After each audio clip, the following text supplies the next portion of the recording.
Hello everyone. My name is Samanvi, and in today's video we are going to take a closer look on the EWS reservation and the higher education in India.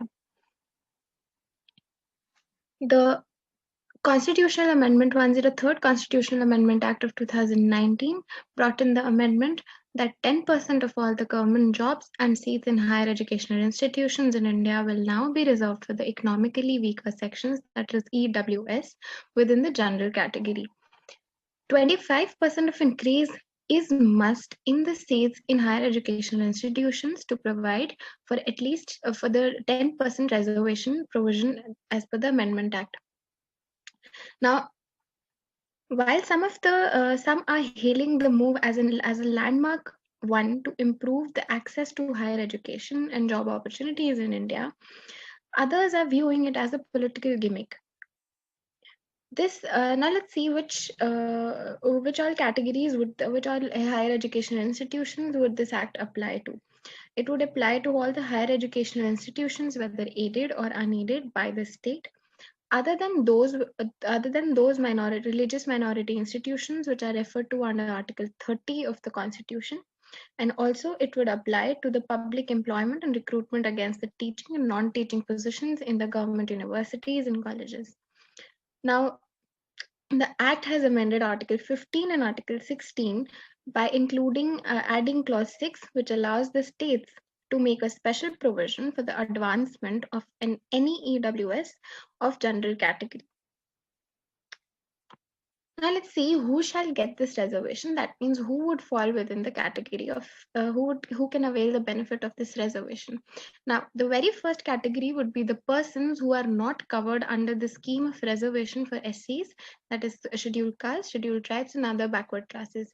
The provision has been worded as such that it states that all the provisions that all the categories that have been covered in the previous subclauses will not be eligible to have the benefit of this provision, that is 15 clause 6 or 16 clause 6. So hence all the persons who are not covered under the scheme of reservation of SCs, STs and OBCs and those families. So now this is and this is not or. So all the families, all the people who do not fall within the category of SC, STs and OBCs, and whose families have gross annual income which is below 8 lakhs are to be identified as EWS, that is economically weaker section, for the benefit of this reservation.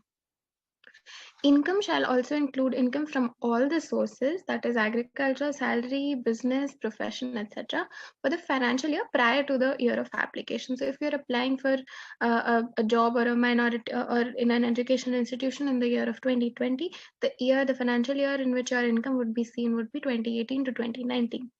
Also, persons whose family owns or possesses any of the following assets shall be excluded. Now, these categories will be excluded from being identified as EWS, irrespective of the family income, which is 5 acres of agricultural land and above. Second would be residential area of 1,000 square feet and above, residential plot of 100 square yards and above. In the municipalities which are notified, residential plot of 200 square yards and above in the areas other than the notified municipalities. Now, the property which is held by a family in different locations or different places, cities, would be clubbed while applying the land or property holding test to determine the EWS status. That means that any property which is situated in different locations held by the family members. Now let's see who will be included in the family. A person who seeks the benefit of the reservation would be included. His or her parents would be included. His or her siblings would be included who are below the age of 18 years, as also his or her spouse and children who are below the age of 18 years. Now, EWS does not constitute a homogeneous class and hence an identifiable group, making them eligible for reservation, ranging from unemployed to those who are below the poverty line and have a family income of less than 8 lakh a year will all be considered for EWS. Now, the reservation will be in addition to the existing 50% of reservation in favor of the SCs, STs, and OBCs, and all will be taken. The total would be 60%. Now the total would be 60%. Now let's see how would the adjustment be done against the unreserved vacancies. A person who is belonging to EWS cannot be denied the right to compete for appointment against an unreserved category. Persons belonging to EWS who are selected on the basis of merit and not on account of reservation are not to be counted towards the quota meant for the reservation. So this is same as SCs, STs, and OBCs where the adjustment was made against them. Now, let's see how will the EWS reservation affect the backward castes. Irrespective of one's category, the reservation for EWS would affect the seat share accessible to all the categories except the EWS. Even though the government has stated that EWS quota does not tamper with the existing quotas for the SCs, STs, and OBCs, the merit quota has shrunk. That means the merit pool that was available has shrunk. This is because the EWS quota is carved out of the existing merit quota. So the existing merit quota has been shrunk down to exclude the 10% out of that and given to the EWS reservation quota. The general category or the unreserved seats are not reserved for the forward castes but are open to all. Even the reserved castes have a right to compete for seats and posts under the unreserved 50.5% of seats. According to social justice expert and former secretary to the Government of India, Mr. P.S. Krishnan, he says that the forward castes are able to get almost all those open seats, but something goes also to the oppressed castes, and gradually, as there is educational progress among them, they will be able to get a larger share of the 50.5%. Now that has been reduced to 40.5%, so the right of the SC, STs, and OBCs will be affected. Now, this is one lens to look at this. Seats reserved for SCs, STs, and OBCs mostly gets filled in higher educational institutions, thus giving rise to the prospects of SCs and STs and OBCs competing for the open slots. So, what are we talking about? We're talking about the open slots, that is the merit pool or the merit quota. Now, as Professor Deshpande says, that the affluent upper castes continue to dominate the general category, but increasingly students eligible for the reserved categories are picking up the more competitive general category seats. However, the unreserved seat share has come down due to the implementation of the EWS quota. With the reservation of EWS coming into effect, if one belongs to the unreserved category, one can compete only for 40.50% of seats, as 59.50% seats are reserved. So how is this coming down to 59.50%?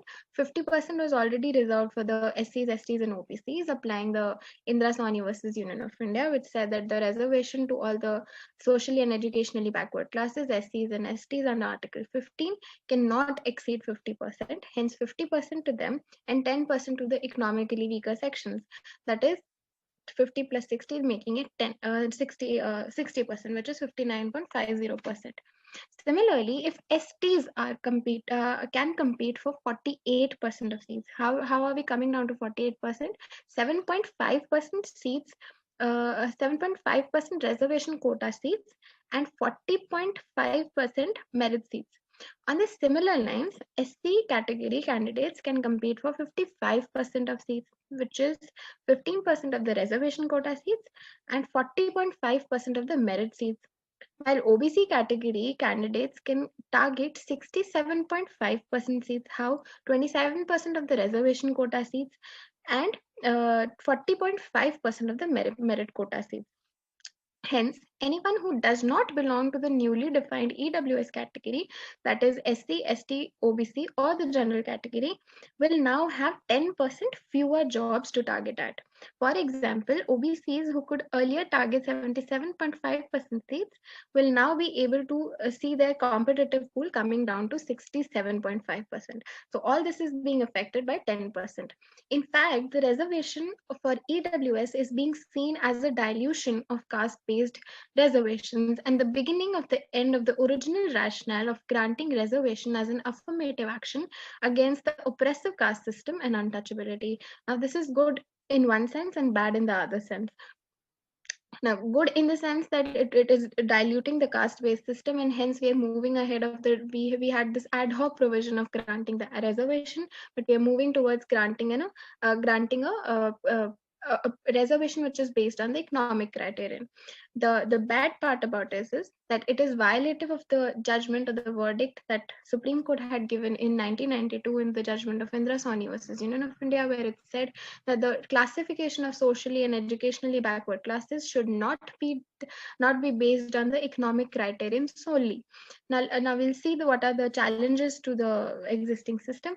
Let's see that the poverty, economic weakness, and unemployment were not perceived as considerations in this context.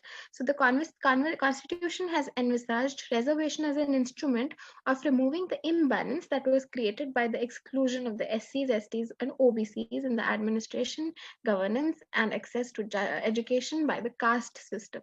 So the initial purpose was caste system, but we are now moving towards, but we are not completely taking back the provisions or the reservation granted to SC, STs, and OBCs. Now let's look at what are the lacunas in the Amendment Act, that is the 103rd Constitutional Amendment Act. The first being that the Supreme Court has consistently been talking about that reservation should not nullify the fundamental right to equality. Therefore, the total reservation should not exceed 50%, which is what Indra Sawhney versus Union of India says. However, this 50% rule has also been made ineffective by the 103rd Constitutional Amendment. A constitutional amendment too can be struck down by the Supreme Court if it has an effect of destroying the basic structure of the Constitution, which includes features like democracy, equality, secularism, etc. Now, the very first lacuna in the amendment is that it is violative of the judgment of the verdict given by the apex court in the Indra Sawhney versus Union of India judgment. The second one is that a common feature that forms the basis of reservation for SC, STs, and OBCs under Article 46 of the Constitution, which was this contention was brought in the very first case when reservation was being challenged. Since this is not a predominant element in the case of EWS, which is the economically weaker sections, where poverty is the sole basis for grant of reservation, it does not meet the test of Article 46, which talks about the social injustice and backwardness. Now, Supreme Court has repeatedly held that the main reason for making reservation in admission to educational institutions under Article 15.4 and 15.5 must be that a class, apart from being socially backward, must also be educationally backward, because it says socially and educationally backward classes.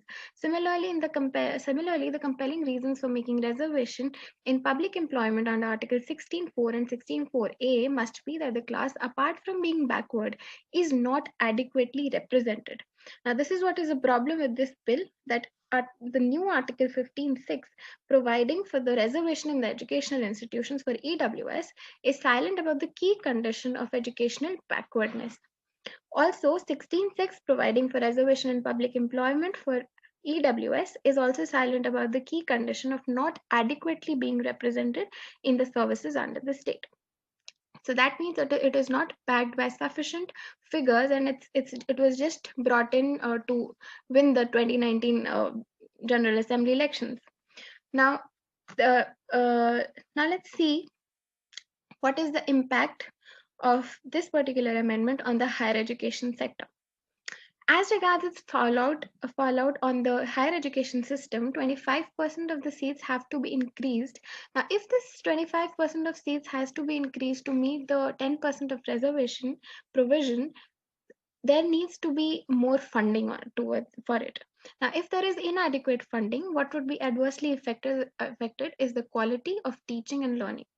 Now, the policy has triggered a debate in the academic circles over its hasty implementation. Now, this hasty implementation can again be justified by the 2019 elections. Again, a political gimmick is all what they call this particular amendment in Article 15 and 16. It would impact the highest education system in the following ways. Now, let's look at these factors one by one. The first being the faculty shortage. Now, this, according to a data presented by Ministry of Human Resource Development in the Parliament, of the total faculty positions lying vacant, 53.86 are that of professors, 45.34% are of associate professors, and 1.87% are of the assistant professors. In the given scenario, with one third of all teaching posts lying vacant and additional seats having been sanctioned for the EWS students without a simultaneous corresponding increase in the teaching positions, the result would be an overburdened system for the faculty members who are already employed. The second factor being the skewed student teacher ratio. Now, UGC has mandated that at the postgraduate level, universities have to have at least one teacher for 10 students for science stream, media, and mass communication studies, and one teacher for every 15 students for social sciences and commerce streams. At the undergraduate level, it prescribes a student-teacher ratio of teacher-student ratio of 1:25. That means one teacher for 25 students for science streams and one teacher for 30 students for social sciences streams. Adding 25% of more seats to the existing system would require a similar increase in the number of teachers. Hence, first and the second are interrelated. Now let's look at what is the third one. The third one is talks about the infrastructural restraints. There are other bottlenecks concerning the infrastructures via their infrastructure constraints because of the central universities have announced the infrastructural constraints in terms of the supporting the adequate teaching methods, adequate research, proper facilities. Now, similarly goes with now this again is related to the funding issues. Now, implementing this scheme of 10% reservation would entail huge expenditure. It is not certain, it has not been made clear until now how and where from will be the money will be allotted to these educational institutions, or will it be allotted or not, and in what time period would this be allotted. So if it is not allotted, it would create an additional liability on them, or if it is allotted in a form of loan that has to be taken by the educational institution, again creating an additional liability on the institutions. Now, there are certain administrative challenges as to the delay in getting the EWS certificate, not filing the EWS certificate before the admission date, etc., etc. Now, hence, let's see what we've discussed until now. We have seen the 103rd Constitutional Amendment Act. How has what are the criteria that it has laid, and what has it talked about? It has talked about the criteria for the granting the EWS reservation as against the SCs, STs, and OBCs. Now, what is the problem in this criteria of deciding who would be the beneficiaries of this provision? The new quota, the beneficiaries of the new quota, the criteria is arbitrary. Why is it arbitrary? Because it would exclude almost nobody. So it's given the high income cutoff. What is the income cutoff? That is 8 lakhs. Hence, it is arbitrary in nature and not backed by sufficient quantifiable figures behind it. It adversely affects all the categories except the EWS by shrinking the competitive pool accessible to them. Empirically, it does not seem justifiable as candidates from EWS are already well represented in higher education institutions. Again, it's a violation of Apex Court's verdict in Rasani, the 50% rule. Now, the question is that our higher education is already our higher education system sector is already under pressure. Do we need to add more burden to it? Is it high time now that the Indian political class overcame its tendency of continually expanding the scope of reservation in pursuit of electoral gains and realized that it is the panacea of problems like poverty that require appropriate policy interventions rather than reservation. It is this political tendency that Dr. Ambedkar cautioned us against. It would defeat the original purpose of granting reservation as envisaged by the founding fathers of our constitution, that of correcting the adverse effects of the oppressive caste system. I hope you understand. Thank you.